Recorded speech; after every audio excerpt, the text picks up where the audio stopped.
Good day, everyone. Today we're going to discuss a poem made by Edgar Allan Poe entitled The Raven. We're going to analyze the poem shortly, but first we're going to discuss the structure found in the poem. We presented a PowerPoint presentation to better understand the topic. So,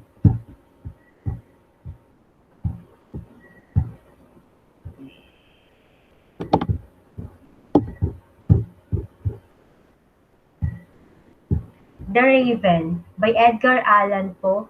We're going to first discuss the rhyme scheme found in the poem. When we say rhyme scheme, we're talking about the pattern that can be seen in the verse in the poem, which have a sounds like words that are smooth to hear. And yeah, in the poem we follow the ABCBBB rhyme scheme and AABCCCBBB for internal rhyme patterns. Example of internal rhyme are the use of word dreary and weary in the same line. The use of lore, door, and again door at the end of the second, fourth, and fifth lines is end rhyme pattern. And the next one, we have here the supporting details that support the title of the poem. So we chose two lines from the poem. First one is, back into the chamber, turning, all my soul within me burning.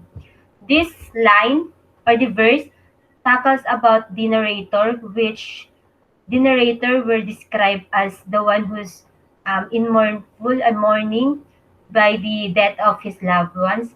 So next one is, soon again I heard a tapping somewhat louder than before.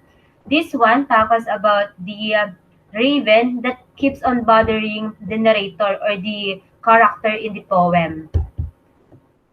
Next, we're going to discuss the lines appeal to what human sense. So we have different human senses, but we chose the auditory or the sound. It's the usual human sense that being used in the poem. It was shown in different lines. We're going to discuss some lines that we found in the poem, which will be visibly or evidently shown the auditory or the sound sense in the poem. First one, while I nodded, merely napping, suddenly there came a tapping, as of someone gently rapping at my chamber door. These are the few lines supported the human sense used in the poem. The narrator heard the tapping on his door and used sense of hearing. And then the next one, we have here the visual imagery. Perched upon a bust of Pallas just above my chamber door, perched and sat, and nothing more. The use of visual imagery lets the reader imagine a raven perched upon a chamber header. In visual imagery, the author made sure to write the poem in a descriptive way. In that case, the reader will going to imagine what happened to the poem or the actions that happen in the poem. That's why they're going to use their creative thinking, their imagination to better understand the poem. Next one, we have here the settings. So the settings of the poem takes place in late grim December, a gloomy midnight in the chamber there. So it says that the settings of the poem was it was focused on the grief of the author in the poem. So the symbolisms of of the raven is number one is Lenore. She may represent idealized love, beauty, truth, or hope in better world. She is rare and radiant. We are told several times an angelic description, perhaps symbolic of heaven. Leonore was may symbolize truth. The narrator cannot help but think of her and her ubiquitous yet elusive. Nature haunts the narrative. Next. Then next one is the raven. So the ebony bird stands as the embodiment of grief caused by loneliness and separation. He stands as a symbol of the loss of the narrator whose heart yearns for his beloved Lenore. The raven represents evil and death, and the raven is also the symbol of the narrator's grief as well as the wisdom that the narrator gains through their exchange. Next is the night's Plutonian shore. A darkness represents the danger lurking throughout the verse. The scary images descend from the ethereal gloom brought through the unknown power of the midnight hour. The shadows, the bleakness, the eeriness all epitomize the setting and the atmosphere within the poem. A specific reference adds fuels to the night's fire. The night's Plutonian shore. The author takes the reader to the pits of hell with his allusion to the Roman god of the underworld. And of course, waiting for the shore would be Perryman, ready to take the dead across the gates of Hades. The point the point is obvious. This is a hellish night. Next. So, next is Nepenthe. So, the narrator desperately searches for something that will remove his pain and suffering. This is symbolized by Nepenthe, an ancient drug used to help one relieve sorrows. And last, the, the bust of Pallas. Pallas at Athena was the Greek goddess of wisdom. It is upon this wisdom that the raven settles, adding credence, at least according to the narrator, to its utterance. Next. Um, let's proceed to the image of the raven.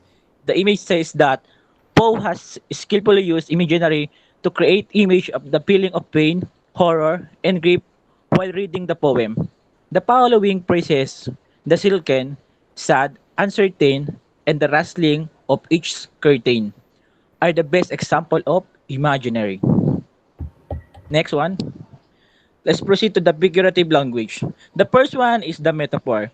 It says that the first metaphor used in the poem is the 13th stanza. To the pole, those weary eye now burn into my bosom's core. The second is used in the last stanza. And his eyes have all the seeming of a demon's that is dreaming. The poet here compares raven's eye and fire and demon. The next one is personification. Personification is a device that gives human attributes to non-living things or animal such as quad raven, nevermore, where the raven is given the ability to speak. Next, please. The next one is allusion. It says that allusion is a brief and indirect reference to important texts, events, and for example, perched upon a bust of Pallas show the reference to a palace which is one of the name given to an ancient Greek goddess Athena, a goddess of wisdom, handicraft, and warfare. The next one is simile. The simile used in this poem is on the morrow he leave me, as my hopes have flown before. Here the poet compares his hope to a bird's flight. It is often misunderstood as the raven's flight. Next one. Next is the alliteration. Alliteration is used to create musical effects in a literary piece. It is the repetition of the same consonant sounds in the same lines such as S in From My Books, Suncrist, That Last Sorrow, Sorrow from Lost Lenore. W and N sounds in Once Upon a Midnight Dreary, While I Pondered Weak and Weary. So alliteration is, as you can see, it is a repetition of words that has a meaning in the poem, which, for example, the letter S in the books, Sarsis and Lost Sorrow, Sorrow from Lost Lenore. As you can see, S is um what do you call that? S ano, S is present in every line in the poem. Next one is the assonance is the repetition of vowel sounds occurring closely in the same line such as sounds of E in dreary, weak, and weary, and the sound of O and E in dreaming, dreams no mortal ever dared to dream before. Next one, we have a consonance. It is not contradicting to assonance, but it is a consonant words that is repeating in a line. As like in assonance, unlike assonance, which is the vowel that is repeating in the line or in the verse. So in consonance, it refers to the repetition of consonant sounds that come in quick occurrence in the same line, such as P and D. Sounds in I nodded, nearly napping suddenly come a tapping. And H sound in on this home by horror hunted, tell me truly I implore. We have here possible questions that be discussed by Kevin. We here go to the possible questions. The first question is, the narrator of the poem is sad because his lost love is dead. What is her name and how does it try to escape his sorrow? The next one is, what does the narrator see when he first opens the chamber door, which is the stanza 4? The third one is, how does the narrator attitude change towards the raven as the raven progresses? What are some themes in the poem The Raven by Edgar Allan Poe? Next one.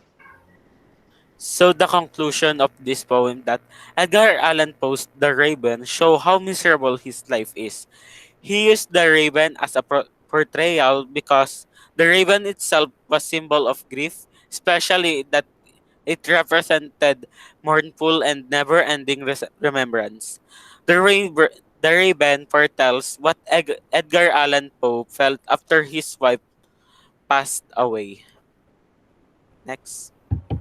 So we're going to discuss the last part of the presentation, which is the poem analysis. So we made a poem analysis upon reading the poem. So here comes our output. The poem Raven is about a person who is devastated and still mourning by the passing of his loved ones. The poem clearly depicted how people cope up with life after suffering from inner pain of being alone. The speaker attempts to escape from his sadness through reading. He is upset by tapping on the entryway or through the door and window by the raven. Realizing that the raven can talk, he possessed inquiries about Lenore and few additional focuses, to which the Raven answers nevermore. As we have discussed, Lenore means evermore, but the Raven keep on saying nevermore. So it irritates the narrator because it reminds him that Lenore is no more around. Lenore died. So this answer leaves him devastated and irritates him. He keeps on inclination the pain of his misfortune. Henceforth, the despairing inclination runs all through the poem. The significant subjects of the poem incorporate death, discernment, and calmness. As for me and by the group 2, the poem investigates the impacts of death that torture those who are left behind. That death means pain for the one who loved you. As sane and developed individual, the storyteller realizes that has lost Lenore for good. Notwithstanding, his powerful urge for gathering propels will pose nonsensical or irrational inquiries to the raven. He is bewildered and contemplates whether the raven is wholly messenger, a shrewd animal, a prophet, a winged creature that will convey his questions and confusions about really what is really happening. The raven becomes the narrator's scapegoat to his broken reality. So that will be the end of our discussion about the raven. Thank you for listening and Thank you for Thank you, listening. guys. thank you guys. Goodbye. God bless.